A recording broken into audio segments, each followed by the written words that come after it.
Welcome to our webinar entitled Impact of the Trump Administration on the American Workplace. My name is Terri Carter, and I'm the Director of Human Resources for BBSI.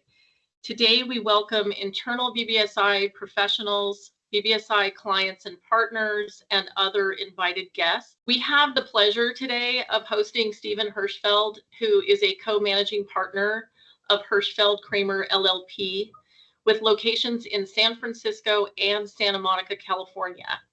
Steve's practice involves labor and employment law on behalf of management in both the private and public sectors.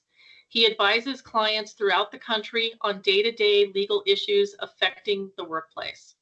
Steve regularly defends employers in state and federal courts and administrative agencies on disputes involving discrimination, harassment, wrongful termination, trade secrets and unfair competition, and wage and hour law. And in addition, Steve has been a great partner to BBSI. I will now turn it over to Steve to begin the presentation. Thanks, Terri. Good afternoon, everybody. Hope you're well. Hope you had a great weekend. So what I'm going to talk to you about for the next 90 minutes or so, and by the way, I have no slides. If you love slides, sorry about that. I find it sometimes a little bit distracting. So I'm going to talk to you about everything I think I'd want to know if I were you about what's happening in the legal space involving HR and managing people. So let me start by the title, which is the impact of the Trump administration on all this. And let me tell you that from my perspective, with the Trump administration now, 4 or 5 or 6 months in office, a lot of my clients want to know what impact is that actually having already on HR in the workplace, and what do I anticipate over the next couple of years? Well, the honest answer is I don't know, and I'm going to explain why in just a little bit. I will tell you the one immediate impact that the so-called big, beautiful bills had is in the discrimination space. And we'll talk a little bit about that, specifically how it expands and contracts some areas of discrimination, and also its impact on DEI, which, as we all know, is an incredibly controversial subject. DEI is not DOA, it's not dead, but it's sort of called something else right now, and it does have some different flavors and angles than maybe you thought about. So I'll talk about that. And as Terri said, I would much rather take your questions during my presentation than at the end. So do not hesitate to jump right in with the chat feature to ask me questions, and they'll jump in, and assuming it's related to what I'm talking about at the given time, happy to answer it. Okay. Now, to put things into perspective as to where we are today, we got to go back a little bit. So forgive me for doing a little history lesson, but it's all part of the equation here. So let's think about the following. What's the current minimum wage in America? $7.25. That equates to about $15,000 a year, which, by the way, is under the poverty line in America. This is the longest time in the history of the United States, going back to the 1930s, that the minimum wage has not changed. Do you know the last time Congress passed any meaningful bill in the HR legal space? It's been actually 17 years ago when the Betty Ledbetter Act dealt with equal pay was passed. Congress has never passed a law dealing with unfair competition, trade secrets, and non-competes, and trade union law hasn't changed since the 30s. Why is that important? It's important because Congress has basically decided, either through inaction or otherwise, to simply walk away from regulating the workplace. Now, some of it is for some obvious reasons. Congress is a little bit broken right now. Compromise is sort of a dirty word. And other than things like voting on pay practices for the federal government, how much to spend in your budget, what to spend on the military, most of the things we're talking about here that have social implications are usually done on a bipartisan basis, and there is no bipartisan going on right now. And so for the last several years, and this is not with Trump administration, this goes back to the Obama administration all the way forward. In fact, you can go back to George W. Bush, who tried to get immigration law reformed. He couldn't even get that through his own party in Congress. So what's happened is Congress has been frozen. Because of that, all the action in the HR space, federal agencies and state government. Federal agencies, why? Well, because Congress isn't passing laws, and because we're now in the 21st century, nothing's happened in the 21st century in terms of legal, laws being passed. The federal agencies have decided to regulate themselves in this area. So we've seen, for example, over the last several years, the Department of Labor, the EOC, the National Labor Relations Act, the OFCZP, which deals with affirmative action, OSHA, they've all got involved themselves. And, the knock on federal agencies is they're not allowed to legislate. All they're allowed to do is implement regulations interpreting laws that have been passed.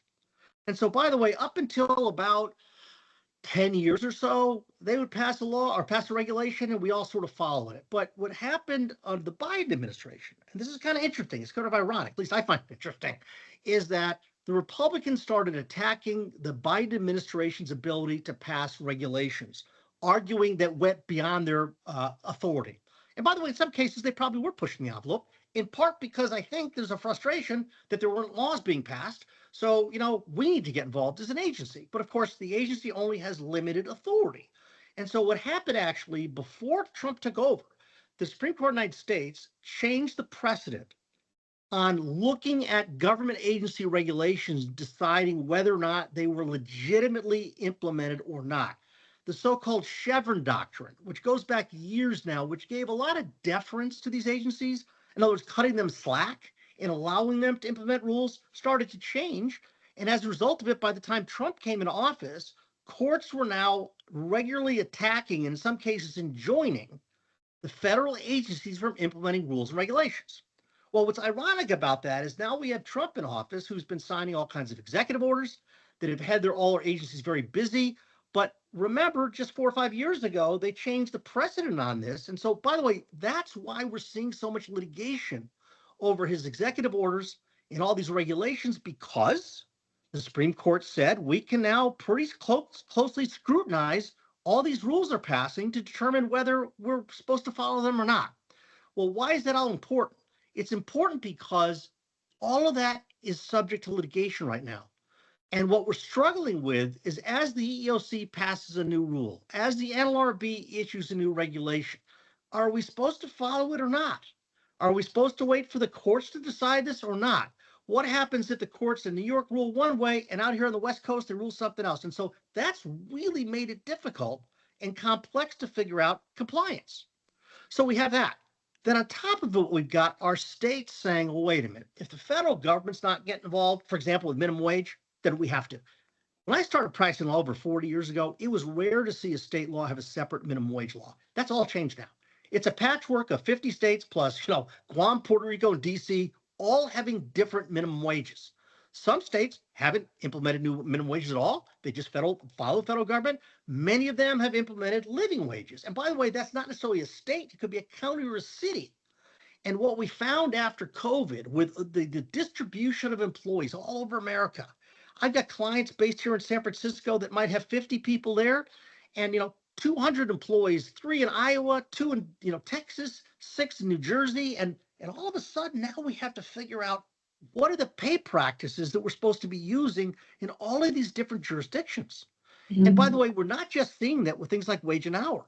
We're seeing with things like benefits that are required. It used to be that San Francisco was the outlier, and we're generally the outlier. But when we passed this legislation on requiring health insurance for employees, there are lots of states and local governments that are doing stuff like that. Passing special rules on vacation pay, other health insurance issues, occupational safety and health, their own discrimination laws that go well beyond what Congress has implemented. Why? Because these states feel like they have to catch up on the 21st century workforce. Things like, for example, AI. I'll talk about that a little bit. The use of AI in human resources. Congress hasn't touched that. It's a hot potato. But we have places like New York City that has implemented a law just for that city on whether AI can be used in the recruitment process. So now all of a sudden, wait a minute, the employees are recruiting, are they within the city limits or are they somewhere like in Westchester County? And so now all of a sudden, as business owners, as HR professionals, as employment lawyers, we're having to figure out a strategy to ensure compliance wherever employees are located. And that, honestly, folks, until COVID was not a big deal. But things have really changed in that context. So one of the things I want to suggest to you is if you're looking for the low-hanging fruit, the areas that you're most likely to have exposure, where you want to make sure you're making certain that wherever your employees are located, the laws of that local jurisdiction are being filed. There are probably about a half a dozen areas. The first one is in your hiring documents, the offer letters you're using, the recruitment you're doing, the applications you're using, employment agreements you might have. That is now varying a lot from state to state. Number two, arbitration agreements, which have kind of made a comeback, even in California, where we have a lot of litigation and where some of our clients are saying, you know what, if there's going to be a dispute, let's handle it through arbitration, not through, the court system, which is a lot less expensive. It happens a lot quicker. Different states have different rules on the enforceability of these things. So you have to make sure if you actually want to go to the trouble of having an arbitration agreement, you want to make sure it's enforceable in your state. Three, protecting your trade secrets, non-disclosure agreements, non-competes. Every state is different. You may recall that under the Biden administration, the FTC got involved in this, which seemed weird.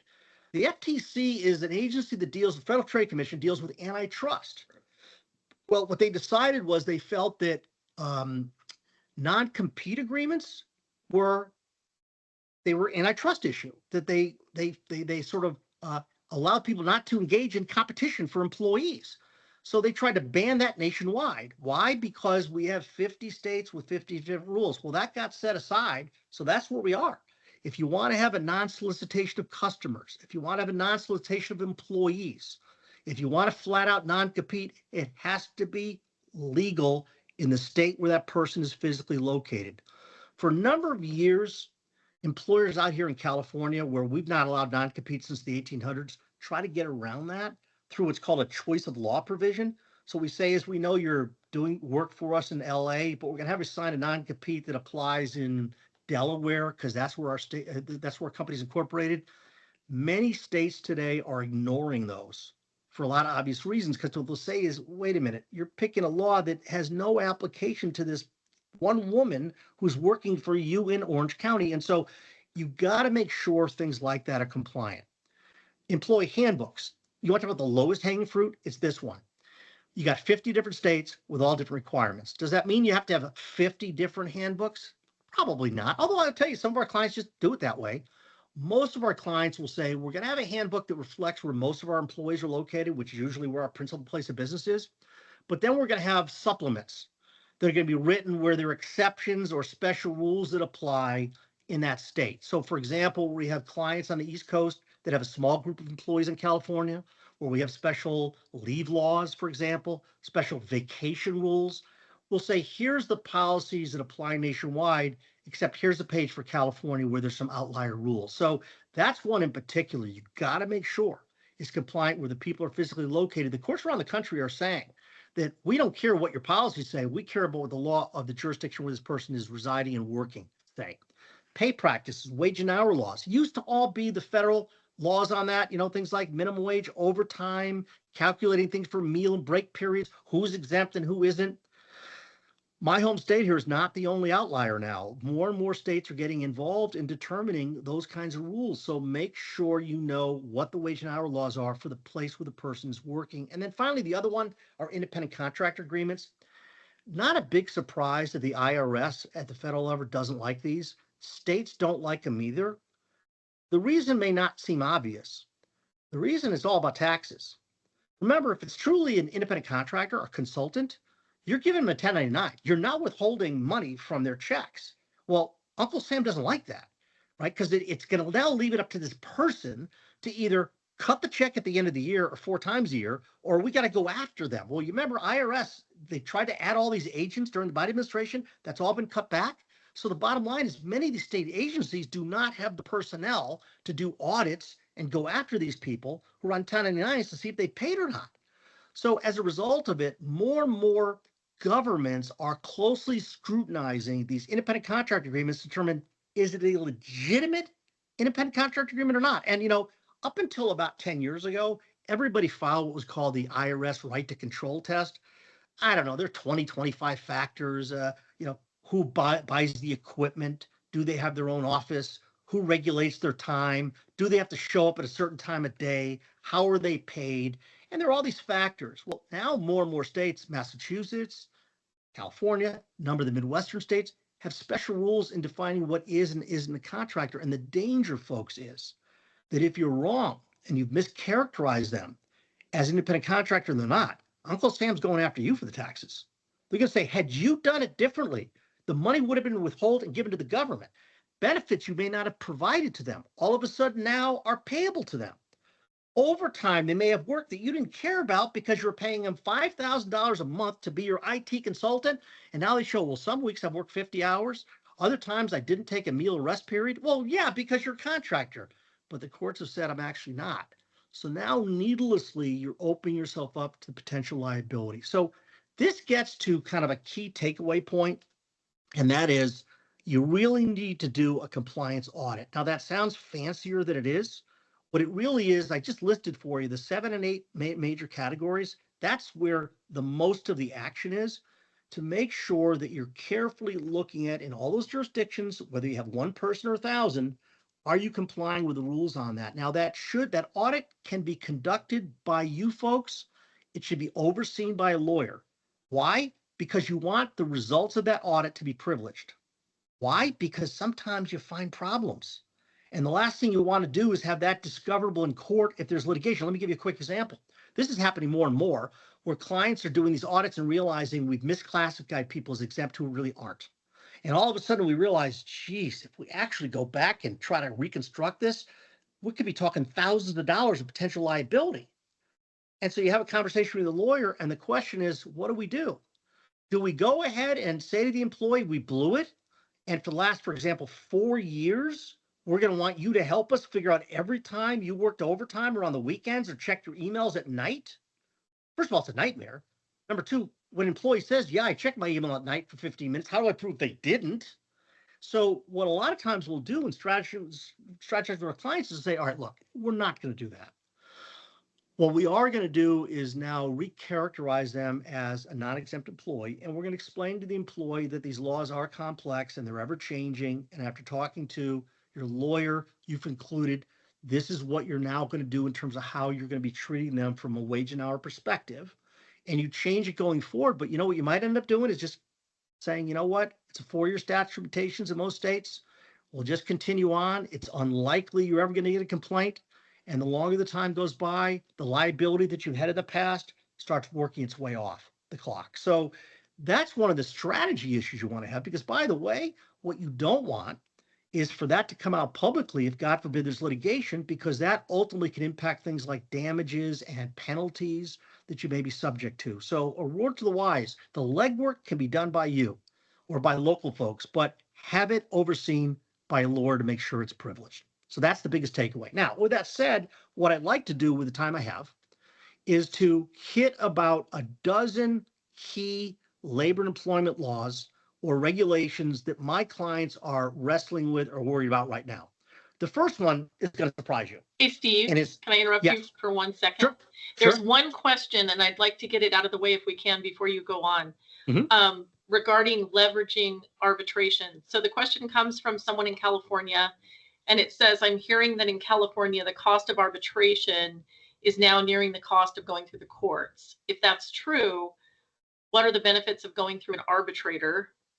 And then question mark, reduced publicity was the other part of that. Okay, so every state's different on this. The difficulty with California is that for it to be kosher, to have a legitimate arbitration agreement, the employer must pay 100% of the cost of the arbitration, which involves the arbitrator's fee, and we have to allow all discovery that's otherwise allowed under state law. Not every state's like this. Some you're allowed to restrict the procedures that are used. Some of them allow you to split the fee 50-50, which will discourage an employee from an arbitration because all of a sudden they got to pay for half the cost of it. I will tell you that I don't agree with that statement that it's about as same as expenses. Discovery tends to be similar because now you can take a lot more depositions than under the old days you couldn't, but there tend to not be the same expensive discovery disputes. Arbitrators don't put up with that kind of crap like courts do. And the other thing is, I will tell you I've probably handled 100 arbitrations over my life.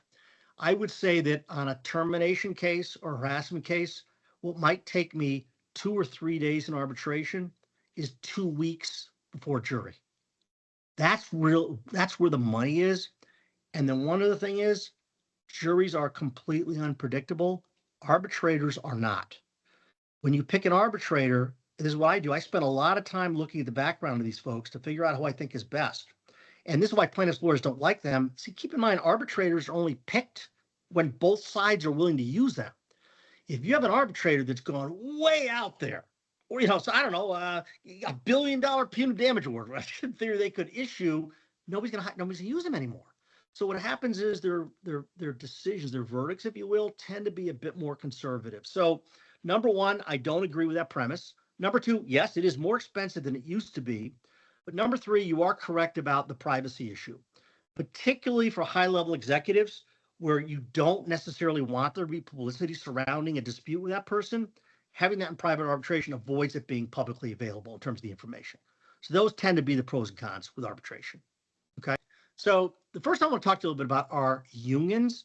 Now, that seems like a weird one to begin with because only 6% of the American workforce is unionized. Now, we're talking private sector, not public, government employees. It's only 6%, but the numbers have changed dramatically in the last 6 or 7 years. Now, some of it is because the Biden administration loosened up the rules on how these union organizing campaigns go and the ability of a company to fight them and who's allowed to be in the union or not. That's true, but that's not the primary driver here. Let me suggest to you the following. When Amazon workers in Alabama are unionizing, well, that ought to tell you something. When a Starbucks of 5 employees in Buffalo, New York is organizing, that's a wake-up call. When JP Morgan white-collar employees are organizing, when six-figure engineers at Google, for God's sakes, are organizing, that should be a wake-up call. In the last 12 months, I've handled 12 union organizing campaigns in California, all for small employers, all under 100 and several under 50. They were all white-collar office employees. And our clients were shocked about, first of all, that these people that could be making $100,000 a year can organize. And what I explained to them is the only ones who can't are true supervisors. The definition of that is a little different than exempt, non-exempt. I can explain it. People are interested. Send me an email. But the point is they were surprised by that. And what they were really surprised about was why they were organizing. Like it's rarely about pay and benefits. It's because of the change of the dynamics, or I should say the demographics and dynamics of the American workforce today. Now, I'm an expert on the American workforce because I have a 35-year-old kid. So I know all about what he's thinking. Now, he's not, obviously kids differ on stuff. But there are some commonalities of the 25 to 35 to 40-year-olds. There are a couple things. Number one, they don't mind banding together anymore. A lot of that is because of social media. So the idea, in the old days, like in Silicon Valley, nobody organized a union because everybody wants to speak for themselves. This generation's different. They were brought up differently.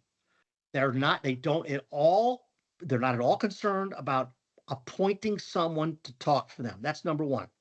Number two, they love acting as a community. This is like a big deal for that generation. On top of that, a lot of them perceive, not all of them, many perceive that America is now capitalism on steroids. All you got to do is read about Jeff Bezos' wedding in where was it in Italy, where was it in Venice? Spent millions of dollars, has a massive boat. This guy's got a yacht. And they're like, what's left for me? And by the way, we're just talking about high-profile companies like that, but there is a perception, right or wrong, that management's keeping all the money and there's no equity any longer. And remember, unlike the old days, everybody talks about money. Everything's on the internet. Everything is shared with everybody. If you don't think your employees all know who's making what, who got what raise, you got nothing coming. So now all of a sudden there are issues of fairness and equity and the kinds of things that they're really concerned about is, are you effectively communicating with them? What positions you're taking on politics, or that you are taking positions on politics, that's a big issue. Or what happens when we protest about at lunchtime about Gaza and my boss is pissed at me because of that? What about my free speech rights? It's all this soft stuff that's not quantifiable with pay. but nevertheless are incenting employees into unions. So I tell you this because it is a hot button topic. It's not one I'd get paranoid about, but it's one that you really need to take seriously, even in a relatively small company.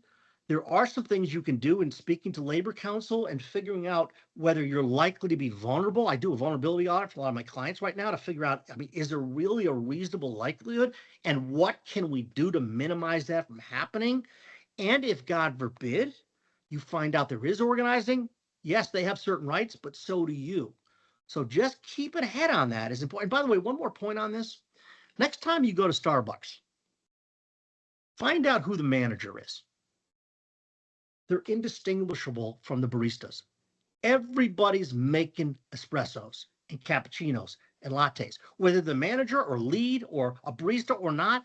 And so what's happened, let me tell you where the disenfranchisement comes in, is you've got the disenfranchisement, you've got these managers who, congratulations, we're not putting you on salary. They're putting in 60-hour weeks. They're still making frappuccinos, but they're not getting paid for it. And what we're finding is some of the biggest people pushing union organizing are the managers who are feeling like they're being exploited. So again, a word to the wise on this, don't be paranoid, but be smart about that one, okay? So that's the first one. The second one is I want to talk briefly about those non-competes because some of you or your clients or customers may have them. Except for a couple of states, including California, they're still legal, but they generally are going to be regulated if they are by how much people are making.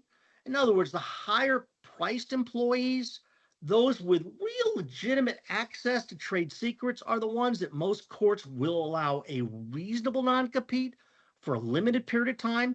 But what you have to understand is many courts won't blue pencil these. That's a legal term, which means let's say I put a non-compete for 3 years.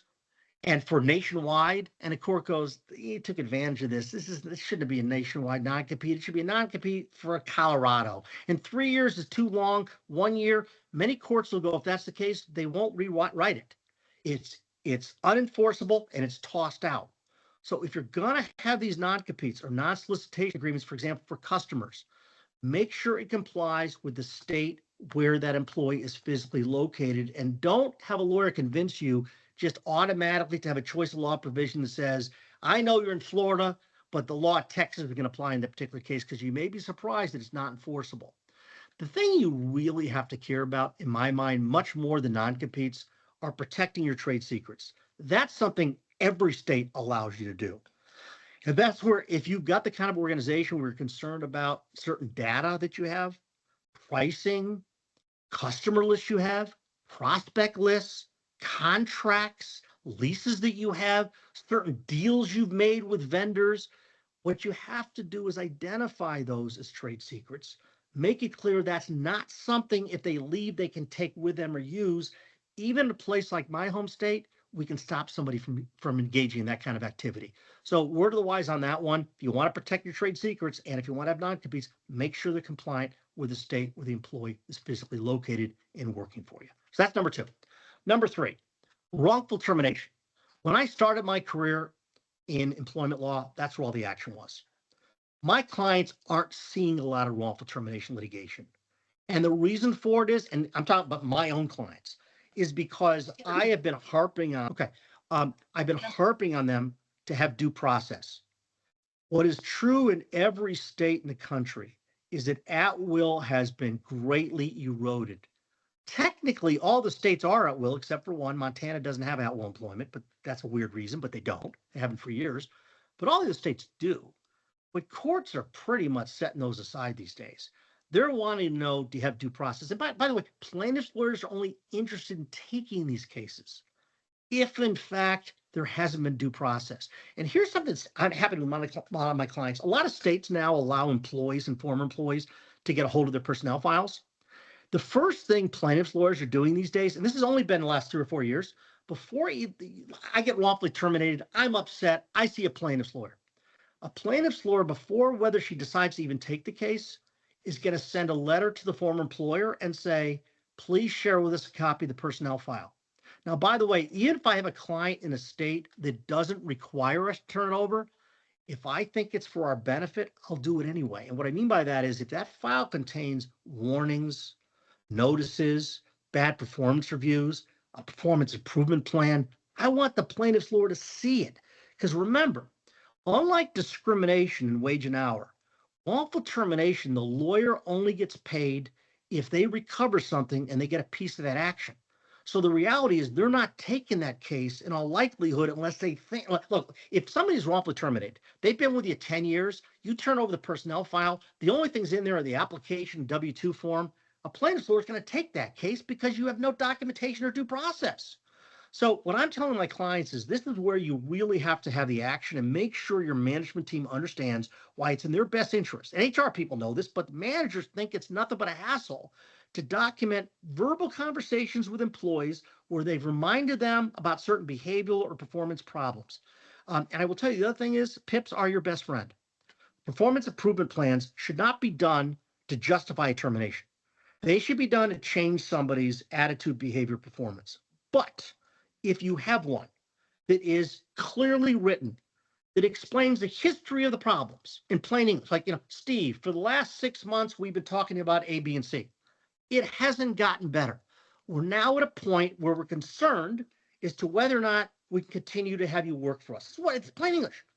And so here's what we have to see change. And here's how much time we're going to give you. And Steve, if at the end of this 30, 60, 45, 90, whatever by the way, courts say it's up to you to decide the time period.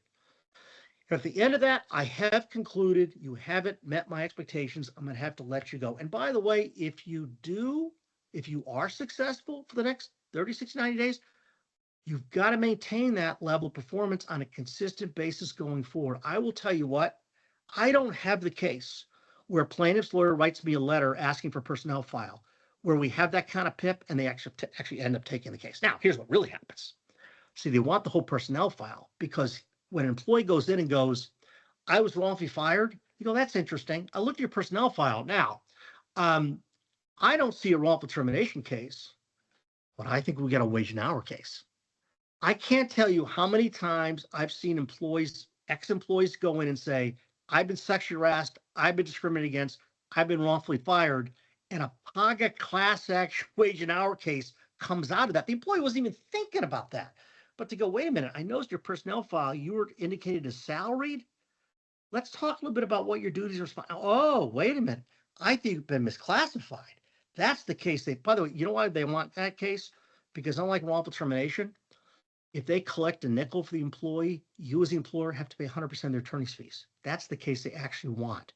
More about that in just a minute. But the moral of the story here is with respect to process, make sure you've got it. Make sure you've got the right documentation, and make sure if they violate certain rules, policies, or procedures, they're referenced in the documentation. Okay, so that's the big one with respect to wrongful termination. Any questions? Steve, let me stop for a minute. Yes. I just want to ask you something because our whole audience is not California. So could you just do a brief explanation of that PAGA impact? We're doing PAGA later this year. Yes. But I just want to make sure for those that are on the call that aren't California, that may not be familiar to them. Okay. So when I first started practicing employment law 40 years ago, wage and hour claims were rarely bought by lawyers. You didn't pay me overtime last week. I worked through a meal period or rest period last Friday. You didn't cash me out all my vacation because there was no money in it. Plaintiffs' lawyers aren't interested unless it's got money involved. Until about 7 or 8 years ago, we really weren't seeing these cases, but more and more, and this is not just California, in virtually every state in the country now, if it's the right situation, they will allow a class action claim. PAGA is a type of California class action claim. All it means is, and here's what's going to happen. So the person was wrongfully fired. They see a lawyer in Texas. The Texas lawyer goes, I don't really think you were exempt. I think you were not exempt, and you got screwed out of overtime. You didn't get, and we're going to get you all kinds of waiting time penalties, and we're going to get you all these, not just the back wages, but interest and all that stuff. And by the way, how many other people at your company do you think are also paid a salary and maybe getting screwed out of these monies? Oh, well, I don't know for sure, but I know at least 6 or 7 people. Class action is 2 or more people that band together that have a commonality of interest, a similar dispute. And if a court's decided they have enough in common in their facts A plaintiff's lawyer, by the way, can solicit clients who don't even know about the case. In other words, I only have one client right now, but if it's truly a class action, most courts will allow me to send out notices to all of your employees to determine which one of them may be similarly situated. And enough are, that's where you start to ask for trouble. And we're seeing some of these brought not just locally, not just regionally, but nationally. PAGA is a special, quirky California law. It's called the Private Attorney General's Act that says, on top of all that, a plaintiff's lawyer can actually bring claims on behalf of the state, because the state, by the way, can levy fines when you violate these laws. And by the way, if you want to bring those, we're going to let you keep some of the money. The rest got to go to the government because you're collecting fines on their behalf. We're going to let you keep a percentage of it. So that's the bane of a lot of our existence out here. But I'll tell you, I work with lawyers throughout the country. These wage and hour class actions, we're seeing them everywhere now. It's not just limited to the West Coast. Okay? All right, moving right on. Another thing I want to mention about terminations before I talk about discrimination, and that is terminating for employee misconduct. People do bad stuff. They're terminated for fighting, stealing, harassment, discrimination, retaliation, using drugs in the workplace, fighting. Okay, when you've got an existing employee who's suspect of that, I'm sure you all know you have a duty to investigate it, to be objective, to listen to both sides, and ultimately it's up to you as the investigator to conclude what's reasonable, what's not, make your decision. We are seeing plaintiffs' lawyers all over the country attacking the integrity of these investigations. So let me make just a couple of points about this. Number one, I don't care how big or small you are, make sure you have at least one person in your organization who has gone to some kind of seminar training to know how to do these investigations properly. There's a standard of care, how much evidence they have to have, how they interview witnesses, how they determine what's relevant from what's not, how they decide who's credible and what's not, what to do when there are third parties that may be involved, how do I get information from them. There's a skill set involved. Now, by the way, if you don't have the luxury of having an internal person, then make sure you can identify somebody in your community who can be hired to do an event. Now, by the way, you may never need it, but the one time you do, you won't have found somebody. And if it's a serious case, so for example, we all, I'm sure, enjoyed time on TikTok and the web over the weekend with the CEO and the head of HR at that the Coldplay concert. Oh my God, I know. Anyway, but obviously, I don't think they had to do an investigation because it was on video. And I guess he admitted and he decided to quit. But what if there isn't that kind of video evidence?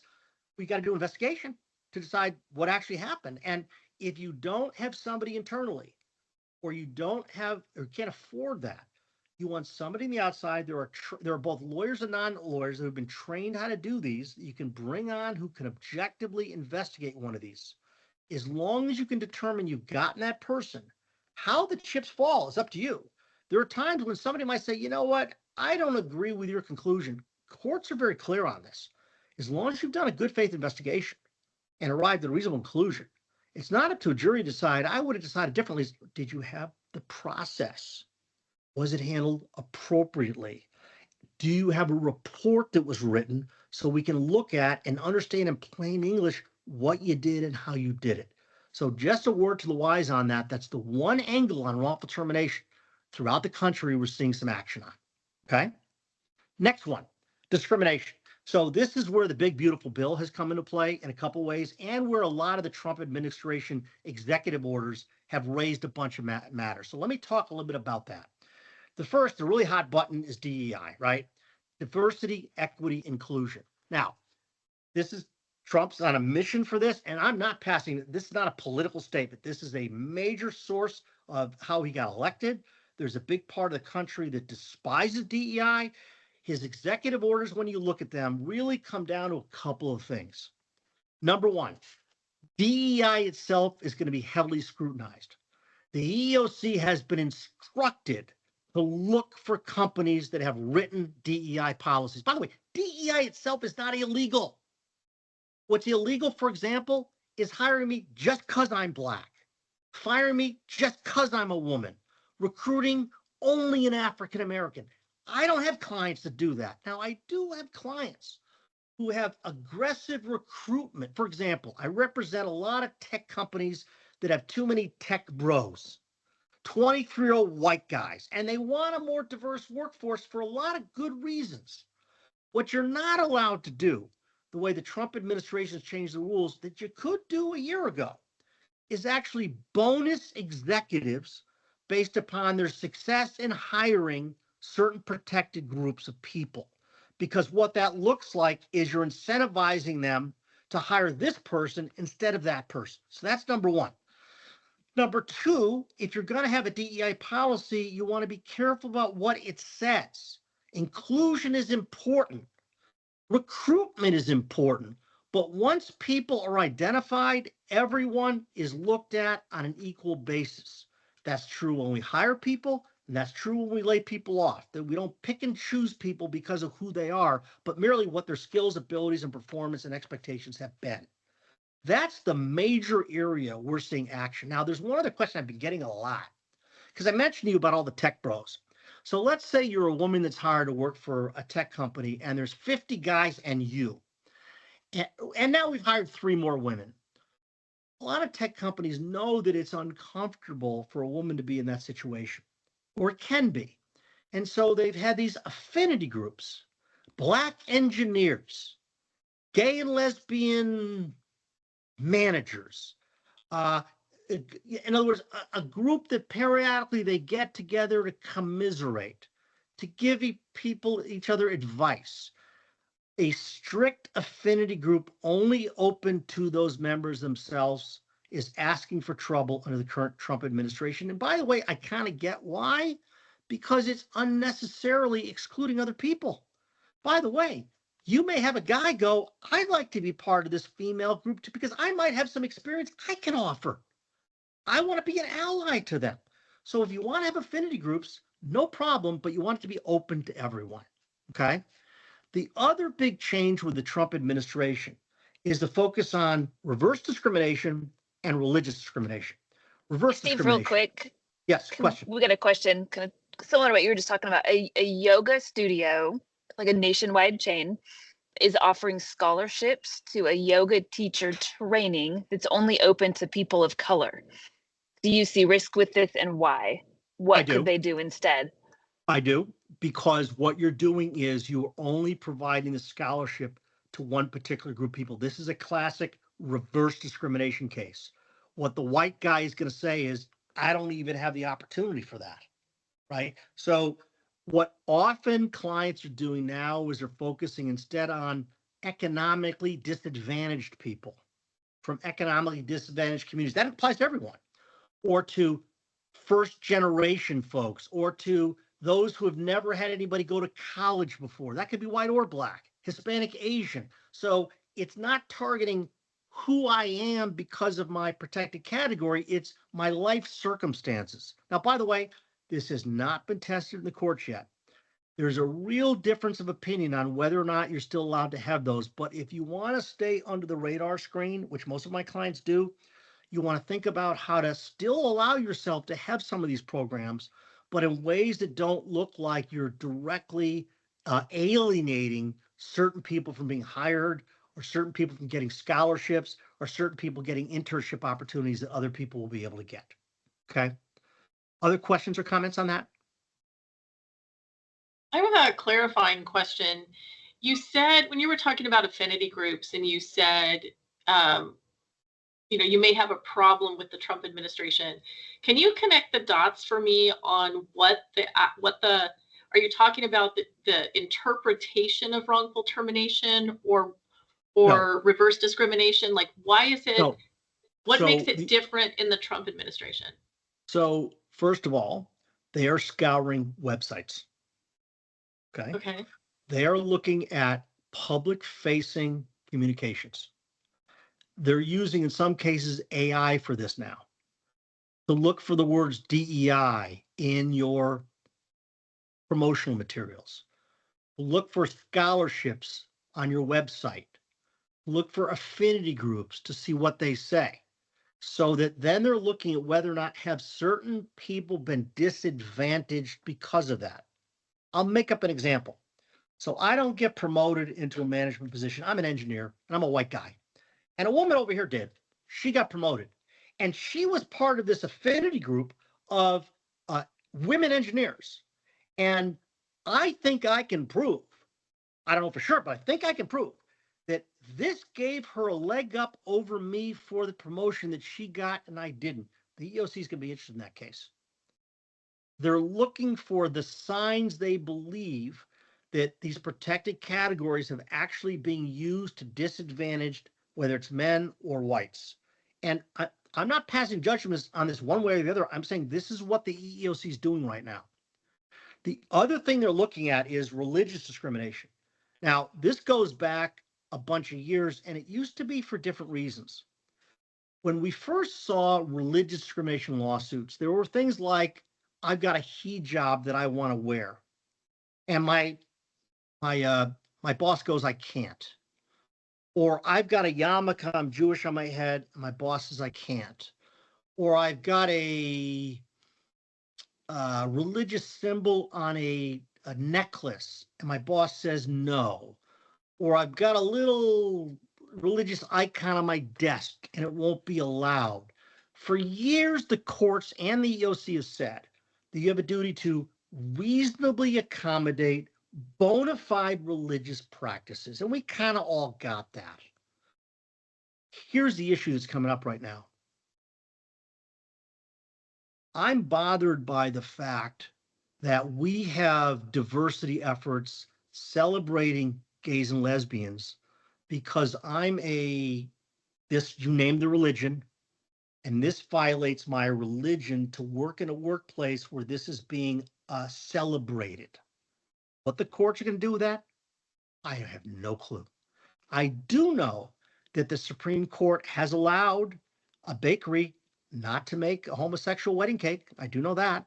I do know that the Supreme Court several years ago said to Hobby Lobby, a privately owned family company, a big one, but privately owned, that you don't have to provide abortion in your health coverage to any of your employees because you're a devout Catholic, your family is, and you don't believe in that.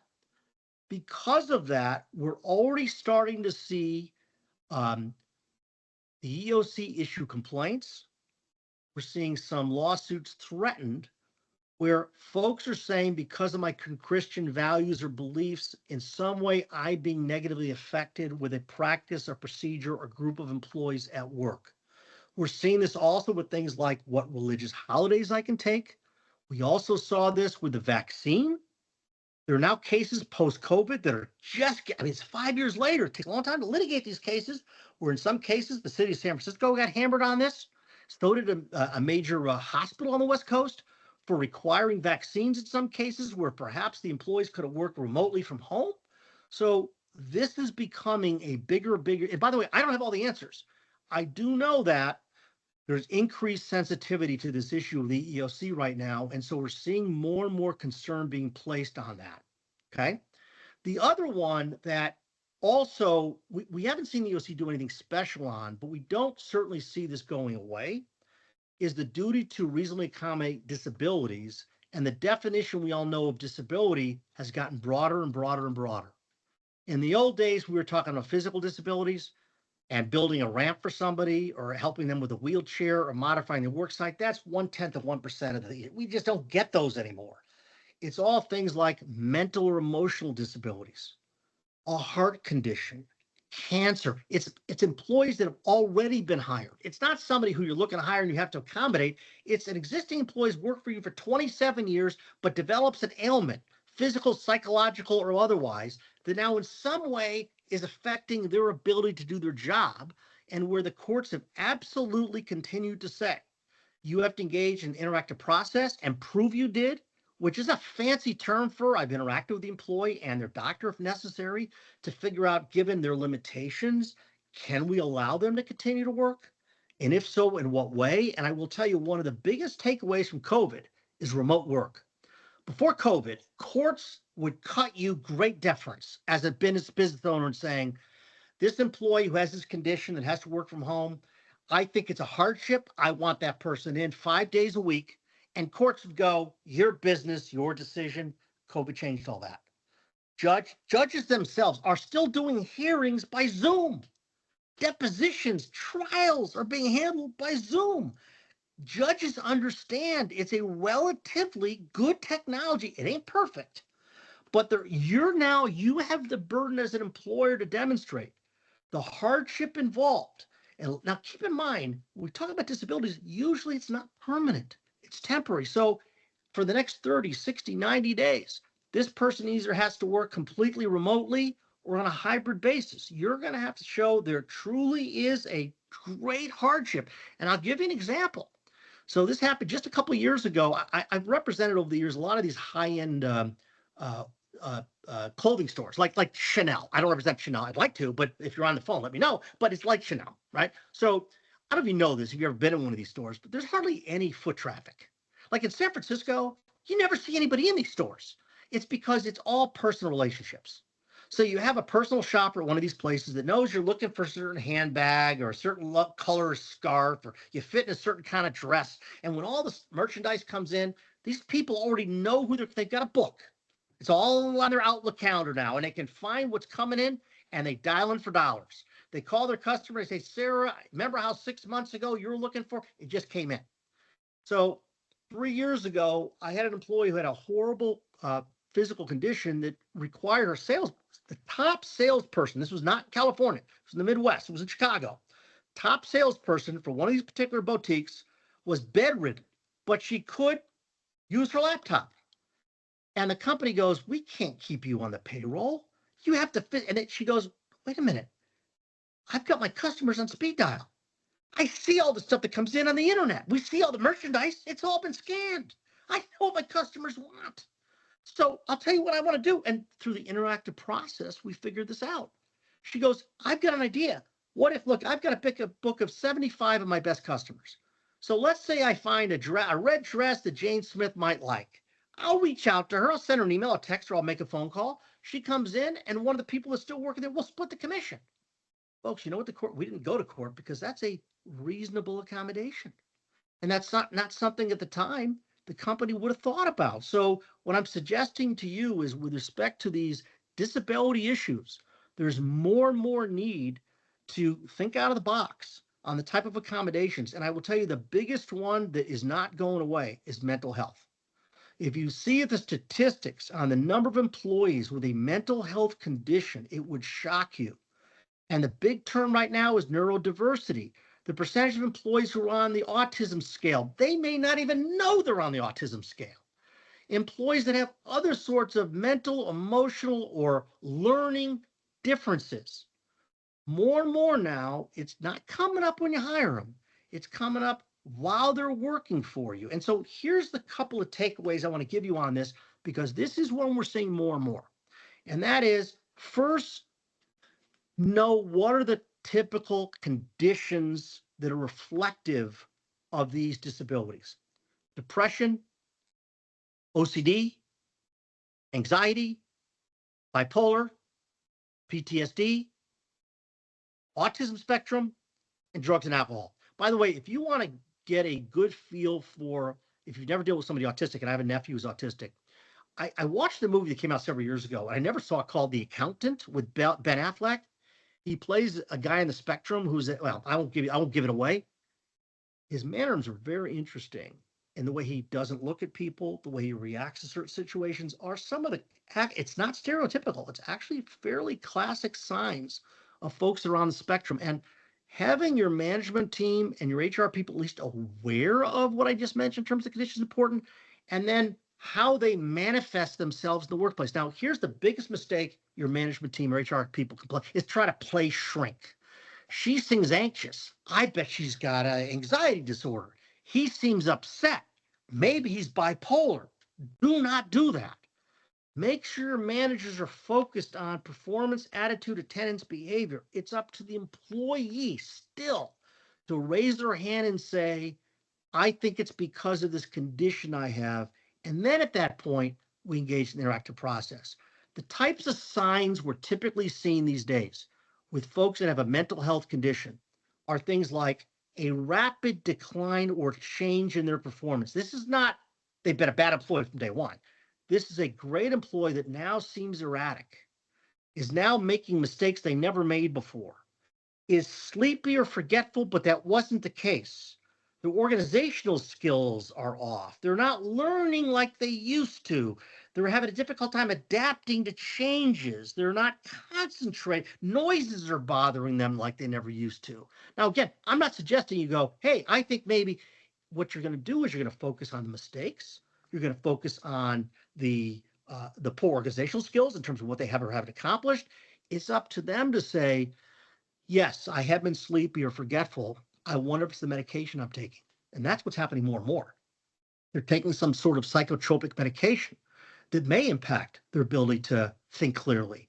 They could affect their memory, that may be slurring their speech. And then, by the way, the accommodation is, that's fine. No, the accommodation might be, and we're going to put you on a leave of absence so you can talk to your doctor, because, by the way, maybe you can switch medications. Maybe there's an alternative therapy. The accommodation is not allowing the behavioral problem. The accommodation is doing something to avoid the behavioral problem.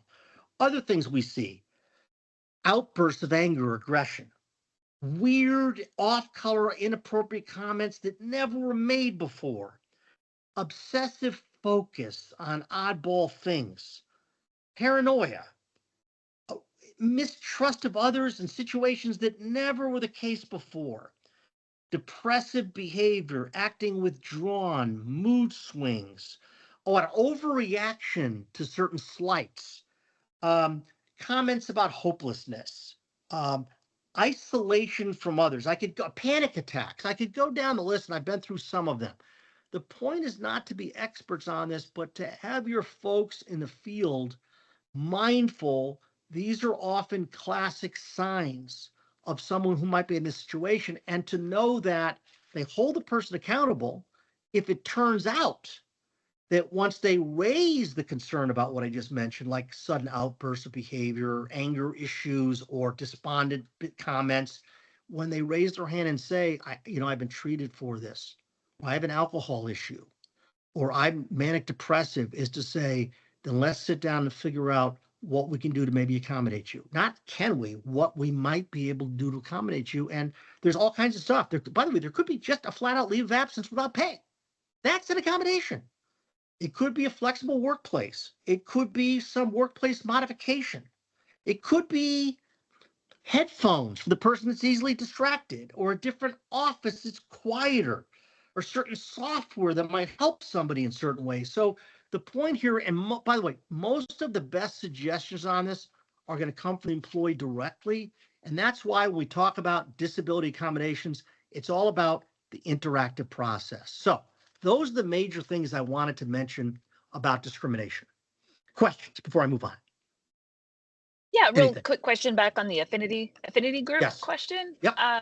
So would you say that other than making the decision of getting rid of affinity groups being the most risk adverse method, would a suitable alternative be for companies being very unrestrictive on what affinity groups are allowed to be created? No, I wouldn't be unrestricted in the groups. I'd be unrestricted who can be joining those groups. Because there may be certain affinity groups, and it'll take me a minute to think of that, just may be not right, just flat out crazy. But what you want to do is make sure it's open to everyone, and the materials say that, and they believe it, and they don't start giving, it's an LBGT group made mostly of transsexuals, and a straight white guy wants to join, and they give him a hard time. No. That person may want to be, now, by the way, if while the person's there, they're giving the people a hard time, that's a different matter. That's a behavioral issue. But to say that it's open to everyone, and for whoever the leaders of the group to understand, they have to be willing to allow anybody to come, and as long as they're acting in a respectful, professional manner, they should be allowed to join that group and participate in that group. That, to me, is where the action needs to be focused. Okay? And so would you say a DEI committee is considered an affinity group? No, DEI is not an affinity group. That's a company-sponsored group that's being done for the purposes of the organization itself. First of all, I wouldn't call it DEI anymore. I'd probably talk about inclusiveness or something along those lines. That's a group that's normally set up by the company directly, usually HR, being done to make sure that our practices aren't discriminatory, that we're open to everyone, that our recruitment is done in a way that's not precluding certain people from applying. That to me is not an affinity group. That's a company-sponsored activity. Okay. Other questions or comments before I move on? I've got a couple more categories. We still got plenty of time. Couple more topics. I'm getting tons of clients who are freaking out about the tariffs and they don't know what the heck to do. Am I going to have to cut my workforce? What about my supply chain? Am I going to have to bring work back in?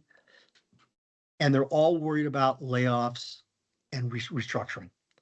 And many of them aren't doing it yet, but they're having contingency plans to do them. And I want to talk about that because this is not, there's only one wrinkle with the Trump administration, and it's what's called disparate impact. More about that in a minute. Most of the classic things that I talk to my clients about, if they're preparing for a layoff, aren't things that have changed the last couple of years, but they continue to be vulnerable to lawsuits if you're not careful. So let me make a couple comments on this. Number one, advance notice to people who are being laid off. The rules on this have not changed. Unless you've got 50 or more people impacted, there are no special federal and state laws that say you have to give people 30, 60, or 90 days notice, unless you have a union contract that requires it. So that's number one. Number two, there's a big difference between job elimination and a mass layoff. Job eliminations are relatively easy to do and generally will withstand a legal challenge. By job elimination, it's we currently have an IT department. We are going to eliminate that IT position and we're going to outsource it to somebody in India. Unless this person has a contract that doesn't allow you to terminate them, bona fide layoff, not subject to any major legal scrutiny. So individual job eliminations, as long as being done for business purpose, like we're not going to do that anymore, we're not going to engage in that anymore, we don't need it anymore, or we're going to outsource it, and everyone's going to go, those generally are going to withstand a legal challenge, and generally we don't see legal claims being brought. All the action is over. I got 50 people doing X, but I only need 40 and have to figure out which 10 go and which 40 stay. That's where all the disputes are about. How are you deciding? What's the selection process? And my philosophy on this has not changed. You have to have a process that you can articulate in plain English or you used that's based on legitimate criteria that's up to you to decide and figuring out which 10 go. Some clients will do it seniority. That's it. The last 10 people hired, they're gone. Nobody's disputing that one. Now, it's usually a terrible basis because maybe the last 10 you hired are your best employees. Or they say, we'll take volunteers. The easiest one because they've decided, but your best employees are probably going to take you up on it because they can get a job tomorrow someplace else. So that's usually not a good basis. It's normally coming up with objective criteria, skills, experience, performance, attitude, track record, behavior, and putting together an Excel sheet that weighs those factors. Now, if you're a small organization, nobody's saying you have to do more than look at the last performance evaluation for these 5 people and rank them. But if it's more complex than that, or for example, there are numerous managers and each grades differently and you want to have some consistency, you really have to take the time to put together a selection process based on the factors that matter to you, okay? And that you have some objective way to weight them and evaluate them. Because by the way, what happens if one manager gives 5s to everybody because they're all her friends and this guy's tougher on people? Because by the way, first of all, you may be making the wrong decisions. Like then all of a sudden her people stay and these guys go, but maybe they're not as good as his. But also there may be some favoritism involved in that based on a lot of different factors like race, color, creed, sex, whatever. So make sure you've got a selection process you've thought through. Make sure that is protected by the attorney-client privilege. Your lawyer doesn't engage in the selection process themselves. Here's where I get involved. The client will put that matrix together and send it to me on a privileged basis because maybe you're forgetting something or saying something I don't like. I'll approve it. Now use it. Then when you do the process, have me take 20 minutes to look at it, to ask some questions, to think it through, to challenge you a little bit. Because guys, by the way, that will happen if the plaintiff lawyer is involved, to just make sure that, the weightings, the evaluations were done correctly. And then the second thing you want to do is a disparate impact analysis. Now, the Trump administration hates these. The EEOC says, so by the way, all the statistical stuff, all that's gone by the wayside. Affirmative action plans are now voluntary. You don't even have to do them. And by the way, if you're a government contractor and you got a notice from the OFCCP, the Office of Federal Contract Compliance, because you do government work, it says to you, it's up to you if you want to turn it over. My advice, don't turn it. Unless you have to, don't. Okay. But the point of it is they're obsessed with ridding all statistical analyses in the employment context. The problem with that is the courts still validate it, juries follow it, and plaintiffs' lawyers go after it. So whether or not the Trump administration likes this or not, I will tell you, a smart company will do a disparate impact analysis. And I'm doing one for a client right now. It's a large bank that's cutting back about 15% of its workforce. I don't do these myself. I just oversee it for privilege purposes. I have a labor consultant who's based down in Florida. This is what he does. So you'll give the Excel sheet with all the selections. You'll give it to me by race, color, sex, religion, veterans, benefits, over, under 40. He will slice and dice this on his computer program, and he'll say either it looks great or, boy, this seems weird. Out of the 50 people, the 10 people that were picked, they're all 50 or older. Now, by the way, it doesn't make it illegal age discrimination.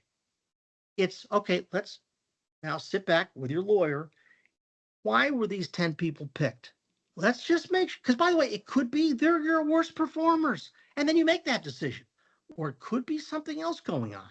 So, and by the way, most of the time, you're not going to have an issue with a disparate impact analysis where disproportionately women were picked, older people were picked, blacks or Hispanics were picked. But you want it done. It's not expensive.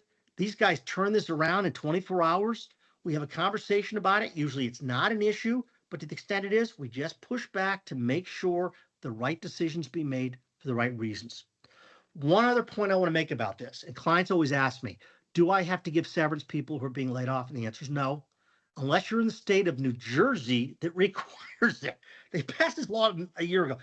But we in California were jealous. We didn't think of it first. Okay, so they've actually got this quirky law on that. Unless you're in a state that requires it, or unless you've got a policy mandating it, or unless you've got a collective bargaining agreement that calls for it, it's completely up to you. Now, why do companies give severance? A, to be nice. B, to avoid disputes. If you're giving somebody something they're not otherwise legally or contractually entitled to, you're allowed to require they sign a release of all claims. My advice is, if you're giving it through the goodness of your heart, get a release anyway. There's no reason not to. 10 or 20 years ago, employees would say, geez, this looks a little defensive. You're making me sign away. Everybody sees these now. They're the talk of the internet. They can go on ChatGPT and ask that question. They'll say, sure, everybody's doing it right now. It's no big deal. People are used to it. But make sure if you're doing a release, it complies with the state law. Every state is different on this. This client I'm working with, that's firing 15% of the workforce, are in 30 states.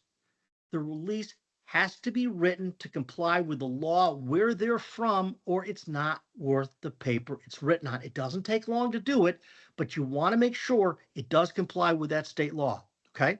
And you make sure, I'm sure you already know this, but if 2 or more people are being terminated or laid off together, and they're over 40, they have to be given 45 days notice. Nobody waits 45 days, but 45 days to decide if they want to sign the release, 7 days to change their mind, and they have to be given a document that explains the impact of this on the workforce by job title and age.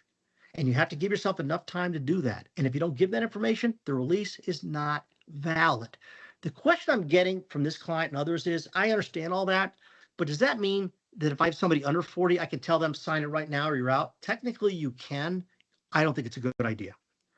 I like to give all employees advance notice to decide if they want to sign it, because I don't want somebody claiming they put a gun in my head and I had to sign it, but it was done under duress. So I'll tell you, this may surprise you, I often say to clients, give everybody 45 days. You know why? First of all, trying to figure out who's under or over 40 is a pain in the neck. And on top of it, the employees all talk. She got 45 days. I got to sign right away. That's not fair, right? And you can explain it away. It's only because the law says it. But you know what? In my experience, no one takes 45 days because they don't get the money until they sign it. And if you've given somebody who's 25 40 years old 45 days notice and they sign it, they can't argue there was a gun to their head because you gave them something they weren't even legally obligated to get. Okay, so just a few little tips with respect to layoffs. The last thing I want to mention is what I started with, which is the wage and hour stuff, which is quite complex. The biggest area of vulnerability on this are the misclassification of exempt status. And I see this a lot for clients outside the United States. I represent a lot of foreign companies that have 2 employees in the United States, and they're paying them $100,000 a year. And they heard about this rule that says you got to make at least 65 grand a year, but they didn't actually look to see, on top of the money, do they have the duties of an administrative professional, right? An administrative professional employee or an executive. Or one of the other quirky specialties that comes under a special exemption, and they never did the misclassification, and they're shocked to learn they're making 100 grand, but there should have been overtime paid for this individual, or you should have regulated the work they did. So a couple tips on this. I don't care if it was done a few years ago. My advice is pull the job descriptions, have a lawyer spend 20 minutes. There's always 2 or 3 question marks. The rest are easy, just to see if they really are exempt. And if it's a closed question, can we either change their duties so they are exempt, or do we reclassify them as not exempt? And then the only issue is, if we're worried about overtime, we regulate the work. And by the way, let me mention something about this, because I talked about people outside the United States. There's this weird trend outside the United States called the right to disconnect. Has anybody heard of that? Google it later. Don't do it now. I haven't tried that. If you go, I'm a big fan of ChatGPT. Go on there and say, what does it mean? And they'll explain to you that certain governments have passed laws that have said that if I'm an employee, particularly a non-exempt employee, I have a right to disconnect at the end of the day and on the weekend, and you can't bother me unless it's an emergency. That has been by the way, Quebec, Canada has a provincial rule on that. Not surprisingly, France has a rule on that, but some other jurisdictions as well. And the reason why it's becoming an issue in the United States is because since COVID, employees are realizing they're working off the clock and many times not even being paid for it. My secretary checks her email on the weekend. She's not being paid for it. You know why? Because she's a great employee and doesn't want to show up on Monday morning with 50 emails from me. Well, what I have to say to her is, put your time in for doing that. As long as I'm willing. By the way, if I don't want it to, don't do it. Wait till I know you don't like this, but I don't want to pay overtime. So wait till Monday morning and take the first half hour and clean up your emails. But if I know what's going on, you got to pay for it, folks. Don't get in the situation where you turn a blind eye to it, because most of these cases are coming up when they go, I didn't know anything about it. So number one, you want to have a policy on this that says that employees must get authorization to work overtime. And by the way, on top of it, what if they do work it and you didn't approve it? You can actually terminate somebody. Now, you got to pay them for it. But if you rule that says you absolutely cannot work overtime without our authorization, and if you do, you're putting your job at risk, the courts have said you have the right to discipline or terminate someone, but you still have to pay them for it. And the problem is the statute of limitations on these claims go back a couple of years. How do I prove, by the way, on a Saturday afternoon she didn't check her voicemails? How do I prove on a Sunday she didn't spend an hour preparing for some presentation on Monday morning? Very hard to do that. So make certain in this wage and hour area, your classifications are checked very carefully. Are they exempt or not? And that you have policies and procedures that deal with things like, what about donning and doffing? If I have to put on a uniform or not? Because I have to pay you for that time. When I take my uniform off the end, I have to pay you for that time. What if Apple got in trouble on this one, and it was not in California, where they were checking employees' bags on the way out because they weren't stealing stuff? That's compensable time. They have to get paid for that time. Meals and rest periods, are they being allowed to take them or not? That's also become a big issue. So, and by the way, this is all about supervisory managerial responsibility. You're not going to get into trouble if you got your managers on top of this and if you have the policies that are written properly and if employees, in fact, are being classified correctly. And then one final point, it's the bane of the existence of a couple of my clients, or a couple of my lawyers, I should say right now, are all the myriad leave laws. It's difficult. You got to make sure you've got somebody in your office or somebody on speed dial who knows all the special quirky FMLA rules and all the other special leave laws that many states and local governments have right now, so that you're keeping track of it. You know if employees are required to get it or not. And by the way, tracking it is maybe the most important thing. Because, for example, if it's FMLA and you're not tracking it, it means they're not working that time down, which means I've got more. And I've got clients who say to me, you know what? I forgot to designate it last month. She's taken off a month. Too little, too late. Now, does she take an extra month? I don't know, but technically she gets it because you don't get to count family leave until you notify the employee that it's being certified as family leave. So even in a small organization, make sure you have somebody in a situation like that that absolutely is skilled in understanding what the leave laws are and how they apply. Okay. All right. I've got 10 minutes to go. Terri, I've left time for questions. Let's open it up. All right, Michelle, do we have any more chat questions or anything people want to ask, or between the two of you, Michelle or Terri, if there's anything I haven't mentioned that you'd like me to, we got plenty of time. Okay. Well, there was one comment. It said Tucson has a law that requires compensation to an employee if an employee has to monitor a digital device. Interesting. And see, that's where Congress is doing nothing on things like electronic monitoring, AI. So it's all these cities and counties. They're doing this on their own. And I mean, that's one I didn't know about, but that's why you've got to do this audit.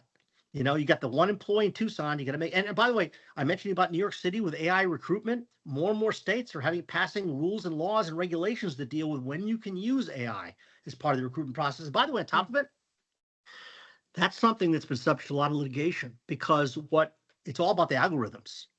And people get excluded because of the way the algorithms are written.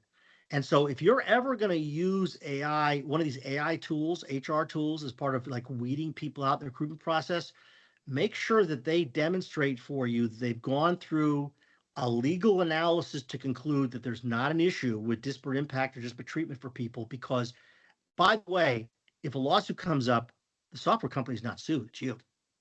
Okay. Other questions or comments? Are we seeing? Oh, did you see the one about immigration, Michelle? Sorry. Oh, I did. I was going to ask these pay ones Okay, first. I'm not an immigration lawyer. I'll try to make it up if I can, but give it to me. Maybe I can answer it. You want to start? You want to go there? Okay. Yeah, go. Sure.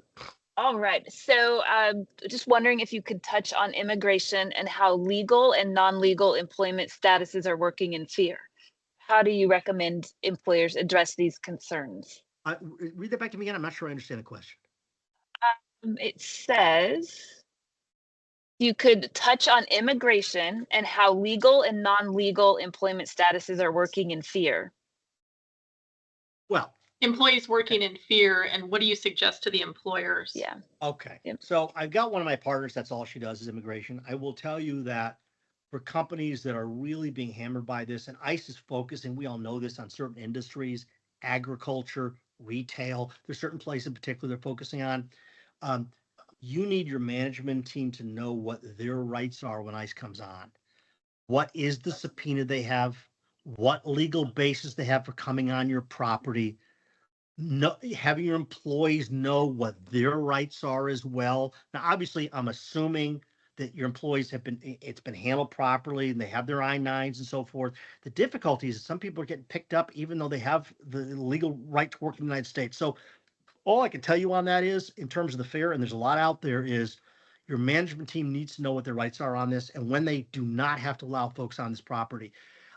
Most of the subpoenas that ICE is getting are what are called administrative subpoenas, that in most jurisdictions does not allow that. See, the ICE prepares the subpoena. Well, they made it themselves. A subpoena is supposed to come from a judge who doesn't know anything about this, and where you prove a legitimate like we have 4 people who've complained to us that there's 6 illegals working at Home Depot, and then the judge goes, okay, go on in, you can do a sweep. That's a legitimate judicial subpoena. Many of these administrative, again, it depends on what jurisdiction you're in, do not give them the right to come on your property. But what happens is management sees it, oh, it's a subpoena, come on, do whatever you want. So that's where your management team needs to know what the rights and obligations are in those situations. Okay. But I do think it is important to talk to your workforce about a little bit about this in terms of what their rights are, right? And what their own obligations are as well. Okay. Other questions? Let's see. So are you seeing the right to disconnect concerns among exempt employees on the horizon? Yeah, but only from a morale perspective, not a legal issue. So remember, exempt employees, congratulations, your management. I'm working you 7 days a week, 50 hours a day. I mean, it is a morale issue. This is something we started seeing in COVID when we were like all on the clock 24/7, including me. I got, never left my pajamas. I worked all day and all night. And, my wife bring me a glass of wine at 9 o'clock kind of thing, right? Maybe 8 o'clock, maybe 6 o'clock actually. But the point was that there is a belief that management's expectation for managers has gone through the roof now, and they always have to be tethered to their devices. It is a morale issue. I will tell you, I see, not all the time, but I'm seeing more and more notes at the bottom of people's email signatures say, if you receive this email at off hours, I don't want you to respond to it unless my email instructs you to do that. Because I'll send my secretary emails in the middle of the night. I don't want to read emails just because I want to remember something. So I send it to her, right? So I am seeing some companies doing that as a way to kind of minimize the sort of morale issue that's coming up about this. But to me, it's not a legal issue, it's a morale issue. Yeah. Then somebody's Other asking comments? if you'll touch on the budget bill. Budgets bill. You mean the big, beautiful bill that just came down? That bill that just got passed last week? I mean, I did talk about. Okay, I talked about Molly, that. are you on the?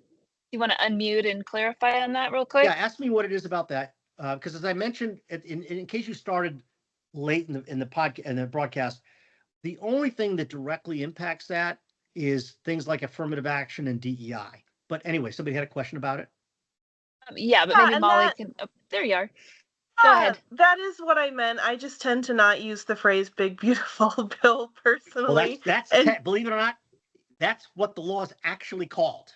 But anyway, I know. I just hopefully people understand what I mean by budget bill. Yeah, I think we've had some clients reach out about how do they answer staff questions about it? What should they say? And I think in general, from a PEO perspective, we're not, tax professionals. We're not going to tell them about how to do their taxes. Same with if they ask for help with their W-2 or their W-4. No, we're not going to teach them how to do it. But what are some good messages for clients who do have employees asking, but we obviously don't want to get too far down in the quote tax advice? Okay. realm? So I'm not a benefits tax lawyer. That's a unique specialty. There are very special rules impacting HR in that arena on things like benefits you provide, caps on those benefits, new benefits that can be provided, tax status in some cases. That's for a CPA or a tax lawyer. You do need to be very careful about that. The only thing I will say is, again, I'm not a benefits lawyer, but there are a couple of benefits that have been expanded by the law. One of them is the health benefit, where you could put money away to use for out-of-pocket health insurance, health expenses. I'm blanking out the name of that. What's that? Somebody give me that. What's that called? The HSA? Yeah, HSA. I believe that went up from like $5,000 to like $7,500. The number went up. So those are important. I mean, obviously my firm, my client, my own employees love that.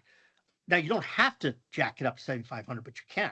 So there are some things in the benefits arena I'd be aware of. That's where I'd be talking to your benefits administrator, but that's not something I can really give you any special advice on. Okay. All right. And then another question about the arbitration agreements. Is it still recommended to have a wet signature? I'm suggesting our clients print those instead of using an electronic signature. Electronic's fine. Every state allows it. DocuSign is the way to go. It's actually a better way. Then when people haven't signed it. DocuSign, I'm not advertising DocuSign. There's a lot of those products out there. You can keep track of it better. So electronic signatures are perfectly fine. You don't have to have a wet signature. I think it's actually better to use DocuSign. That's my view. Nice. Okay. Looks like we're at the top of the hour. Maybe one more question if we have it. Oh, sure. So what if an employee cites mental stress from a toxic workplace environment, does not want to quit and pushes to work from home, but a third-party verification found no evidence? Does this does not work for the small business employer? What recourse do they have? They can go work someplace else. If you've done an investigation and it is not a toxic environment, and there's nothing about a medical professional who has said they've got some condition that mandates they work from home, it would be an undue hardship to do anything other than say, come back to work or work someplace else. That's the time you do kind of have to put your foot down. Okay. Other comments? Questions? If not, Michelle and Terry, thank you so much for inviting me. I really appreciate it. It's great to see everyone. A lot of stuff to keep track of. I will tell you, the big thing is the state stuff. It's not going away. I've got this one tech client in San Francisco. They got 500 employees, 50 in the city and 450, like 40 states. It's craziness. So getting a handle on that, that's the most important thing to me. Okay. Yeah, thank you, Steve. And I also All right. want to let everyone know, we also have that PAGA presentation, again, California specific, from Steve's firm on September 8th. It's a Monday. And it's also open to clients and partners. So feel free to come back. Thank you so Great. much. Have a Thanks, nice day, everybody. everyone. Take care. Thank you.